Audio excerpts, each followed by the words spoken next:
Hello nice people. Maybe you haven't tried bullet journaling because you feel you aren't an artist or your handwriting isn't the best, or you don't have the supplies like the special pens, paper, washi tape and notebooks. Well, now you can bullet journal without investing in any supplies, and even if your handwriting looks like chicken scratch. And you don't have to be a great artist. Watch this tutorial on how to use your iPhone and Apple Notes to create an Rach Lee inspired bullet journal spread. I absolutely love Rach Lee's bullet journal and planning videos. I am one of her doodle stans. Because I use my iPhone and Apple Notes for bullet journaling, I was inspired to try to recreate one of Amanda's bullet journal spreads from 2020 on my iPhone. I love this color and the design. I will recreate the future log with all of her important dates and events coming up over the next 5 months. It zeroes in, just enough on important dates you don't want to forget. Next are essentially to-do lists, presented in a unique and different way. Rach Lee's spread captures the TV shows, podcasts, music and more she wants to watch over the next few months. Here are some instruments she plays and songs she's learning.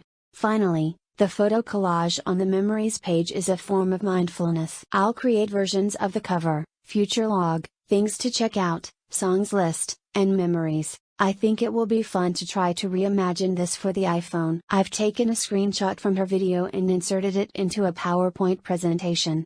Rach Lee's video is linked in the description.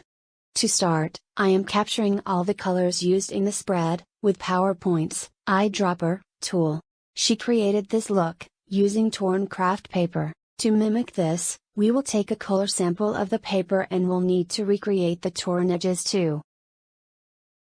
She uses a gray color for the illustrations, headers, and certain highlights. I am capturing the RGB values for each color used. When I filmed this, I was still using Office 2016. The 2016 version of PowerPoint doesn't give you color values in hexadecimal, also known as hex notation. So, I had to first get the red, green, and blue values of each color, also known as the RGB values. Please subscribe if you want more journaling content like this. Then as a second step, I use a website to convert the RGB values into their hex equivalents. In the newer versions of Office, like 2019 or 365, you can skip this step because both hex and RGB formats are given. Since I was using an older PowerPoint 2016 version, I typed convert RGB to hex in Google and went with the first search result, rgb2hex.net. I enter the 3 RGB values and the site gives me the equivalent hex answer. I copy and paste the result into the PowerPoint presentation so that I can refer to it when I start recreating this and selecting colors on my iPhone. Now to start creating the iPhone version of the Inspiration Journals spread, I'm using the iDonut Mini 4 stylus for this video. I journal all the time using just my fingers. But to make it easier, for you to see what I am doing when drawing, I'll use this stylus. It has a clear disc, on the tip, that should block the screen less than my finger, and let you see more of what I am doing. I start by creating a new note that is saved on iCloud or my iPhone. Saving notes in either of those locations makes all the advanced notes features available. I select the highlighter. Then set the color to match the light brown craft paper. I can set the color using the 3 RGB values or with the hex code. I prefer to enter just the single hex code. Journaling should be deeply personal. If you prefer, skip this color matching and pick your favorite color. How tall and wide I draw the craft paper sets the size for the lettering. I want the lettering to feel similar in scale to the Inspiration Journal spread. I'll switch to the pencil tool for lettering. The second finest pencil line on the left seems like the right fit. I'll tweak the color to one of the slightly lighter but still dark gray presets. I find rotating the iPhone from portrait to landscape makes it easier to zoom in for lettering. I have to remove some of the shot's background decoration to make room.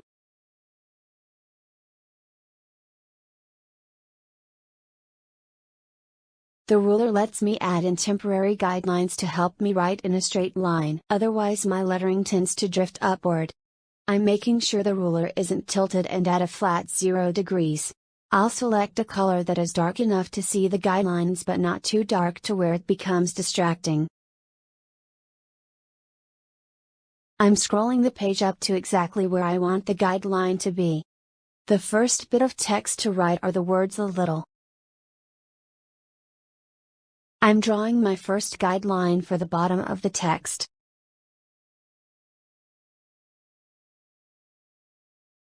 Then I draw the top guideline. I'll turn off the ruler, since I don't need it anymore. I'm switching back to the pencil. I already set up the color and line thickness for the lettering. Amanda's lettering style is nothing like my own, so I will take my time trying to recreate her handwriting. One trick I use for straight lines is to pause for a moment after drawing the line. The snap to shape function recognizes the shape and converts it into a straight line.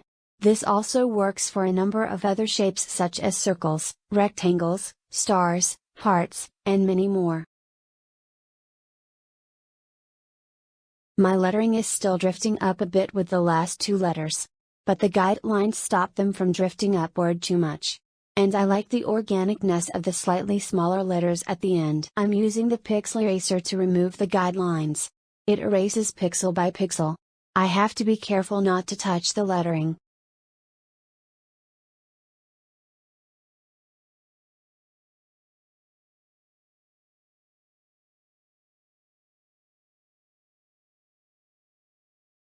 This is future Michelle here. I realized later on in the video that my pinky bumped the screen and drew a light line on top of the second T in the word little. Don't worry, I fix it later in the video. I'm drawing in the gray light rays and stars she had at the top right and left corners. The current line thickness on the highlighter tool is way too thick. I will switch to a different one. This is still too thick. Let me try the lightest line weight. This looks good. It's a match to the inspiration. I'm eyeballing my placement and spacing. The nice thing about Apple Notes is I can fix any mistakes using the undo button or the eraser. The stars on the right hand side are drawn with an even finer line. I am already using the thinnest highlighter line weight. I'll switch to the pen tool to get a finer line to create the stars. I really got into Amanda's channel when I saw her January 2020, I'm taking a break video. Dealing with burnout is very near and dear to my heart. One of this channel's focuses is helping all of us in our little community to learn how to avoid or overcome it. If you watch that video and some of her later videos, Amanda talks about how she eventually learned that a one-time break wasn't enough to fix things.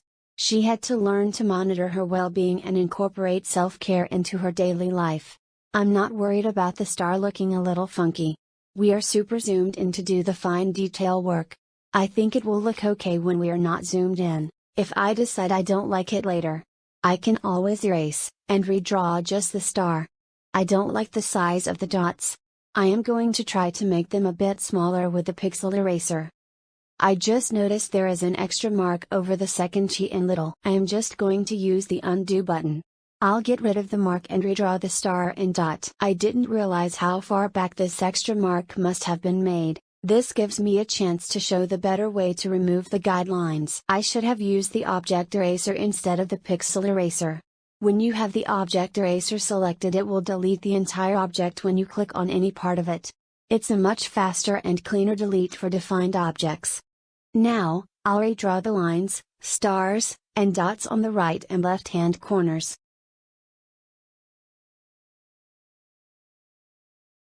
I'm doing a better job recreating the inspiration piece, this second time around. Speaking of making incremental improvements, one of my favorite books is Atomic Habits by James Clear. In it he talks about the transformative effect of getting just 1% better. If each day, you are just 1% better than the day before, you will be 37 times better than you were at the end of a year. Conversely, if you let yourself decline 1% per day, you will be at 0 at the end of the year. His big takeaways are to do more of what works and to avoid even small declines. I feel this redo is turning out better. The star looks more like the inspiration spread.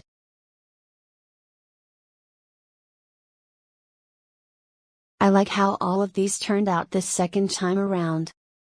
Now, to do the second section of lettering. The word, progress. Future Michelle here again. Here is how my first attempt at the rest of the lettering turned out. As you can see, I didn't like it. But I didn't decide to erase my first attempt at the second section, until after I finished the third and fourth sections. To keep this video shorter, I'm cutting out my first attempt at drawing the word progress. Hope this isn't too confusing. Now for the third section. This uses the same style of lettering as the first section. I'm not beating myself up to have an exact match. My goal isn't to become an expert forger. I'll be happy as long as this electronic version has the same feel and functionality as Amanda's spread. Journals are one of the most important self-care tools out there. It's a way for me to keep track of my progress, reflect, and boost my mood. I like Amanda's style of starting a journal spread with artwork and a quote to inspire and set the mood. I like trying out new journal spreads, then taking the pieces that benefit me most and adding them into a custom journal.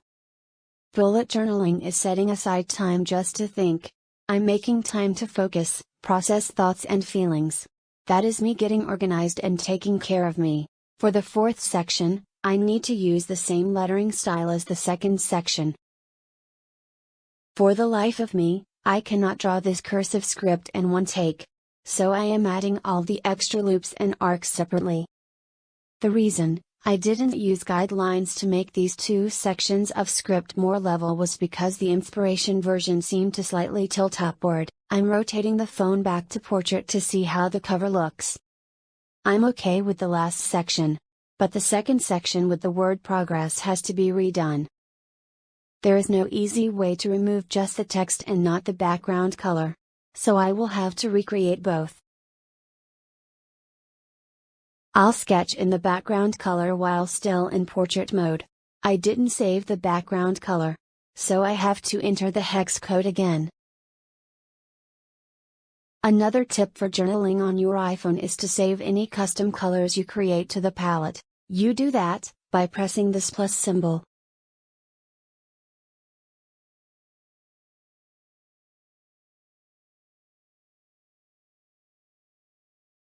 Since the lettering is locked in, above and below, I know exactly where to stop and start the light brown background.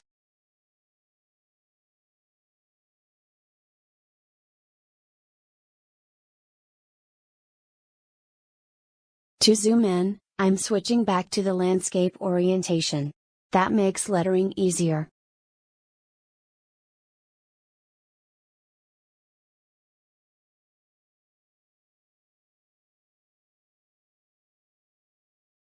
Since lettering the script version of progress gave me so much trouble the first time, I am going to try to use the snap to shape functionality to help this lettering be a bit cleaner. As you can see, when I pause for a moment after each shape, it makes lines straight, oblong shapes into ovals, and also smooths out arcs. Even if your penmanship isn't the best in real life, the snap to shape hack lets you create neat and tidy lettering and illustrations. This makes aesthetic journaling possible for almost anyone. Now, I'm rotating back to a portrait orientation to zoom out and see what the finished page looks like. I want to make a few finishing touches to better mimic Amanda's version. To recreate the look of torn craft paper, I'll use the Pixel eraser to rough up the edges of the light brown background. This probably would have been easier to do with my finger. I recommend you do this step with your finger instead of a stylus. To help you see how the Pixel eraser removes areas, I'll keep using the stylus. While I do want some white space between the rows, I have created too much white space between the second and third sections. I'll use the lasso tool to fix this. Everything I select with the lasso tool is temporarily grouped and becomes movable. I'm happy with the third and fourth sections up higher, and ready to move on to the next page. I'm pulling up the calendar app. To recreate Amanda's hand-drawn calendar, I'll take a screenshot of the monthly view of August.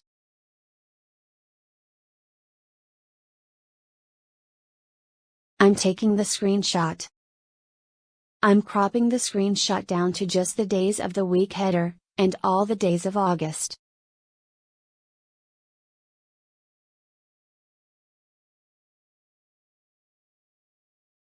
Now that it is saved to the camera roll, I can insert this first month of the future log into the note as an image.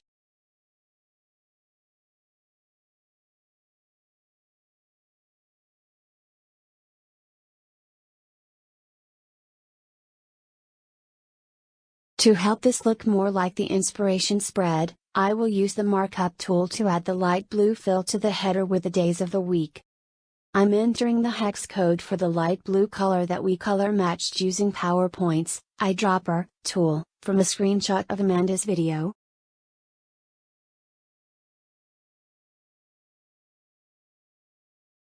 I'll save this color to the palette, since I will be using it several more times in the spread.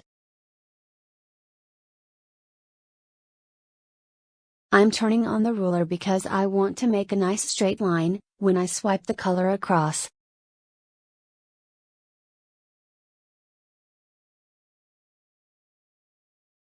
I'll place the color right here.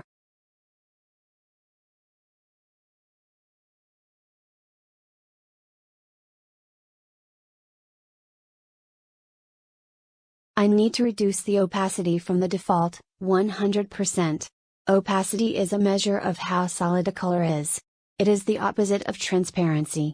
I'll reduce the opacity to 40% to make it more transparent, so I can see the text behind the wash of color.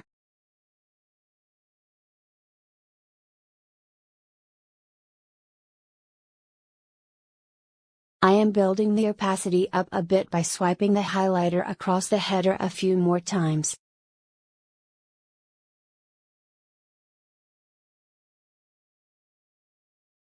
The great thing about this future log is that it lets you see all the important upcoming events in one place.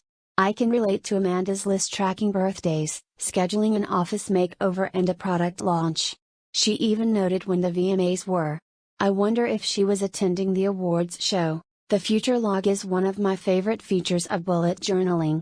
It is dead simple and intuitive. It's the first place I check before adding any new time commitments into my schedule. I'm adding the decorative month header for August. August is always a busy time for me.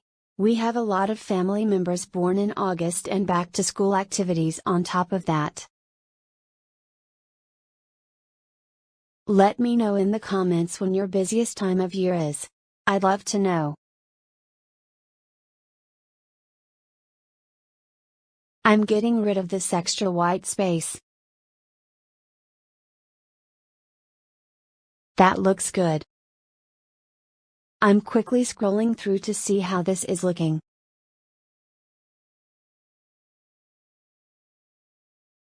Now, I am adding in the list of events using a two-column table layout.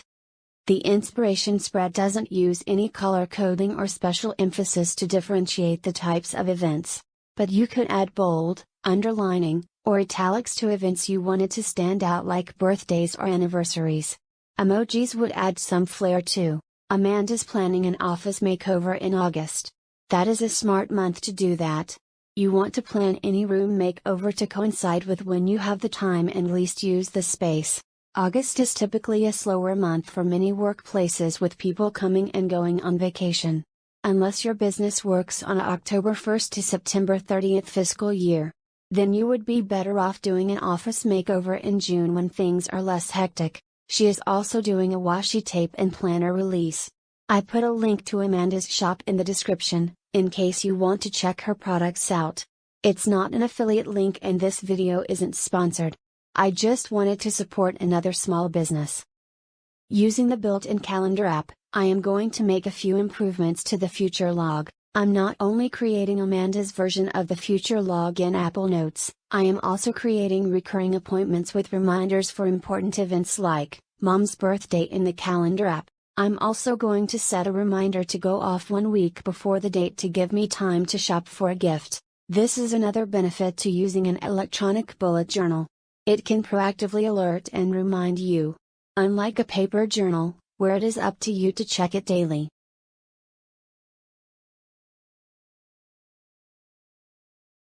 Her next section to recreate is the things to check out.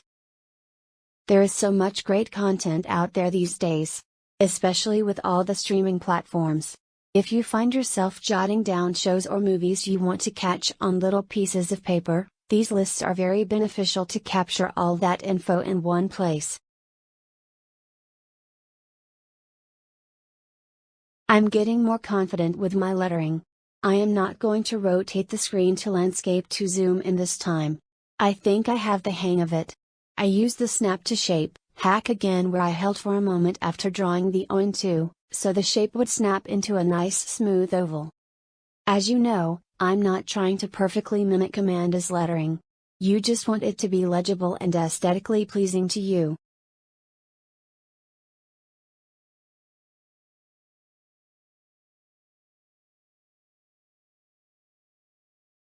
I will add in the header for movies, with a blue background. Watching movies can be a form of self-care. Researchers at University College London found that movies can increase cognition, memory, and mental focus. By all means, create a list of movies to watch to lift your spirits, pull at your heartstrings, or scare you silly if that's what you like. Psychologists at Oklahoma University found that watching fictional dramas can boost a person's empathy. Whether you are looking to increase your own emotional intelligence or subtly improve the empathy of your kids or your significant other, try putting a fictional drama in the rotation. Amanda's pick, Oakjaw, might be one you want to try. I'm using the checklist function to add the list of movies. That lets me check off and keep track of what is still left to watch. The next list to add is TV shows. Whether it is friends or family, watching the same TV shows can strengthen relationships. I find the same teenager who gives me one-word answers to questions about his day, has theories and plenty of commentary to give about a show he enjoys. Everyone's days have been pretty monotonous with world events limiting travel and social interaction. TV shows give you something to discuss and have friendly debates that isn't politics or religion. I will watch Startup from Amanda's list, by myself or with the hubby.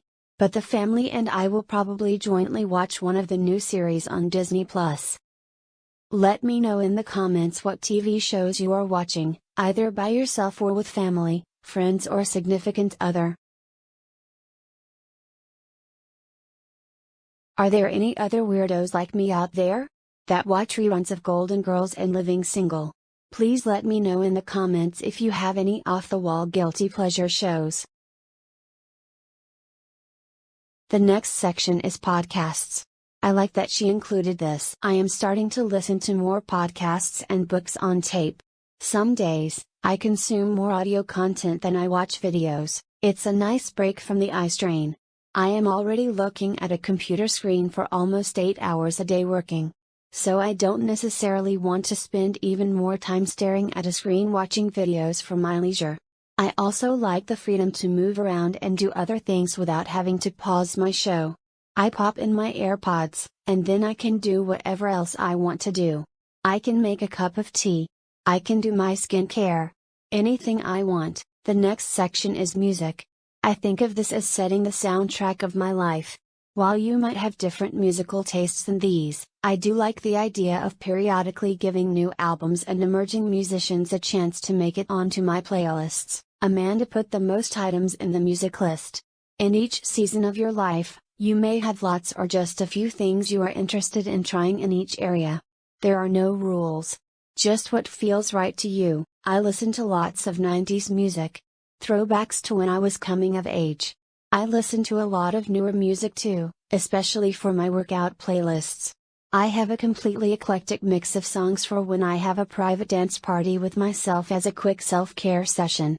If you want to know exactly what's on my playlists, let me know in the comments. If you made it this far in the video and liked the content, I would really appreciate if you would give a thumbs up and subscribe.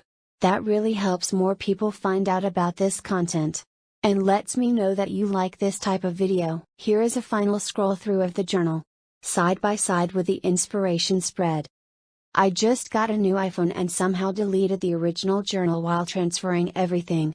I recreated Amanda's journal spread a second time. Because I really wanted you guys to have one final scroll through of the full spread.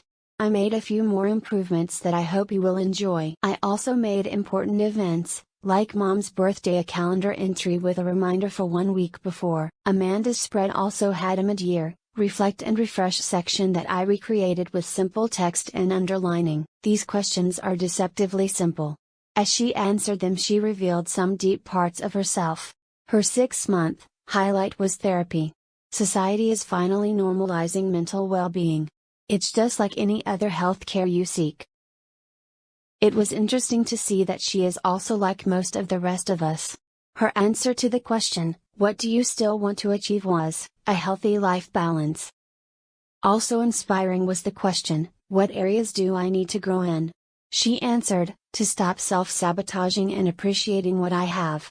And just to show self-care is always needed for the win, she answered the question, "What should I keep doing with taking care of myself?" Here's a final look at the movies, TV shows, and podcasts that were in the spread. Using the checklist format, you can check off items as you finish them. There are many different types of journals out there, so find one that works best for you. Some people prefer spiral-bound notebooks while others prefer electronic journals. There are even part electronic, part paper journal hybrids.